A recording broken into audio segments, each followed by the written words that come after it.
To best illustrate the use of the synchronous machine on our network, I'm going to go ahead and remove this synchronous machine, and we're going to add a new machine onto our network. To do that, we look into the right pane here, and over here we see synchronous machine. Click on it and click on where you want to place it on your network, and then click on the bus bar where you want to place it. Basically 2 clicks and your synchronous machine is on your network, and click on escape to basically exit the edit mode. So I'm going to just drag it and bring it down. But now, as is, if you run a load flow analysis, it's not going to execute. Over here we're going to see that it says missing type, so we need to include the type for our synchronous machine. So let's go ahead and double click on the synchronous machine and we click on type. Now you've got 2 options here: either a new project type, where you can now basically define the type of synchronous machine that you want to have on your network, because you can set the MVA rating, you can set the nominal voltage and the power factor for your synchronous machine, and on load flow you don't have to change anything unless if you have something in particular that you want to simulate on the synchronous reactance. Now, so what I'm going to do, I'm going to cancel here. I'm going to go back to the type and select the global type. Now over here we're going to select one of the DIgSILENT model already existing here. Now we're going to take this particular one, 4.9 MVA DG, and I'm going to go ahead and click OK, and we're going to click OK. And as you can see here, we've got synchronous machine 4.9 MVA DG.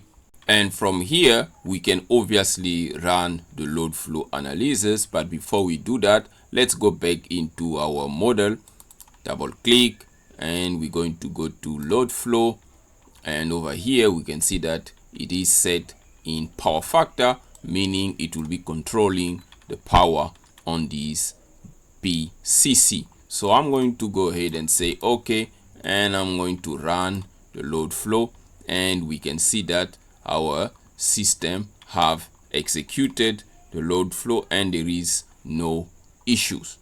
And obviously the power delivered was set to 0. That is why we're not getting any power delivered. So I'm going to go back onto my model and I'm going to set it to deliver 2 megawatt and 0.3 AVR when it's needed. Remember, it's in power factor mode. So we're going to go ahead and run again the load flow, and now we can see that there is power being delivered from our synchronous machine and flowing into the load. And obviously we can see that this transformer is exhibiting some overloading. Now, as the load flow is executing, based on the fact that we ran the load flow analysis, okay, let's just go ahead and stop this, and this is an icon that compute the load flow analysis. Now when it's executed, it's already running the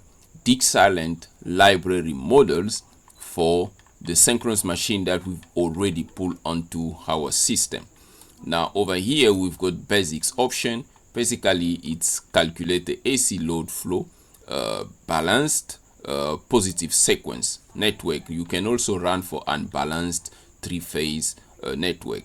Then you've got the active power control, advanced options. Now remember, we are executing the load flow calculation using the Newton-Raphson method, which run power equations as a classical method. And in this calculation, it runs a couple of iterations. So if you are using parameters on your network that does not satisfy the load flow, you're going to have issues of convergence. So you have to make sure you are using correct network data. Then we've got the output, load, generation scaling, and low voltage analysis that we can also execute. And on the advanced simulation options here, we can see the models that are being considered while executing our load flow. Now, as part of the models that are being considered, we can see we've got the AVR, which stands for Automatic Voltage Regulation.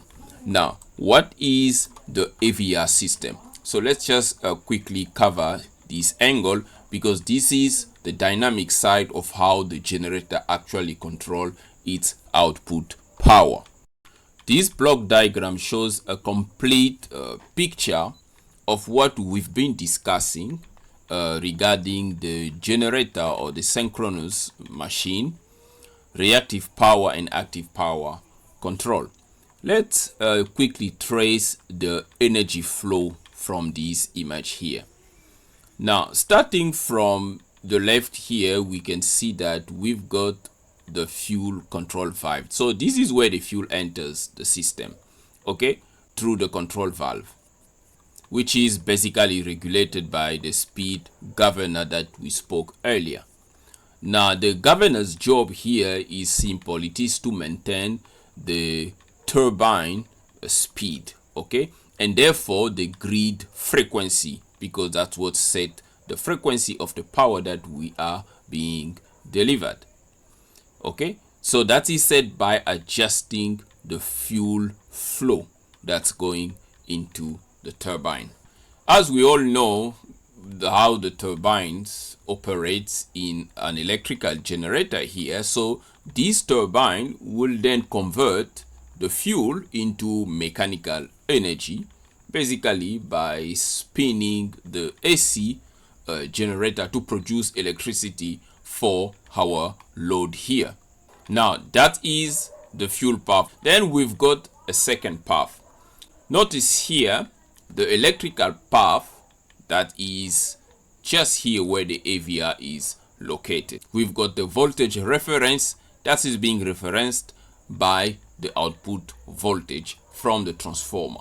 Now, as the AVR control loops here is fed from the reference voltage, it is then connected to the exciter. Now, the excitation system supplies the DC field current to the AC generator. And the simple question is obviously what is controlling this exciter here? Obviously, it is the AVR system, 2 inputs and 1 output to the excite. So there is a V out coming in and there is a reference voltage and it is fed to the exciter. In a sense, the AVR, which stands for Automatic Voltage Regulator, which basically compare the generator's actual voltage coming from the output side to the reference voltage Vref. And after doing the computation, it then feed the output to the exciter after making the decision. So in a sense, this is the feedback loop system that we discussed in the earlier lectures when we were talking about the generator being overexcited or underexcited. So generator voltage is measured compared to Vref, and the AVR adjusts the excitation accordingly to maintain the set point. So that's basically how these control loops operate to ensure that the generator provide correct active power and correct reactive power. Obviously, these all in accordance to the capability curve that you can set your threshold limits in DIgSILENT PowerFactory. So the key things to remember from this diagram, we've got 2 control paths, okay, or 2 parallel control loops if you want. That's a fuel path where you've got the speed governor, the turbine, and the mechanical power that's created. And you've got the electrical path that goes through the AVR and the exciter, and that will be for reactive power control. Okay, now this diagram basically brings together everything that that we've discussed about reactive power generations on the previous tutorial. The governor is basically the active power and frequency control. The AVR and the exciter, they're basically the reactive power and the active power and the voltage output control. So, and the generator itself, sitting at the heart of it all, is just there taking instructions for all these reference control loop set point. So when you execute a load flow under advanced simulation, you look at all these models here, AVR, DRP, all of these models. We've got the governor here as well. So all these models, they basically define to execute these control systems. Great. So now let's go ahead and just close this dialog. Before, we talked about how the generator internal operations of the AVR system, governor system, how it's linked to the G99 compliance requirement that need to control the reactive power at the point of common coupling. Let's first just locate where these models that control these synchronous machines sit over here in DIgSILENT PowerFactory. So if we go on data manager, okay, and you can see that you've got the system and the user and the library. Now if you click on the standard models, okay, and you expand this, you're going to see lots of models here. And if we scroll down, obviously there's plenty of model. There is governor, AVR.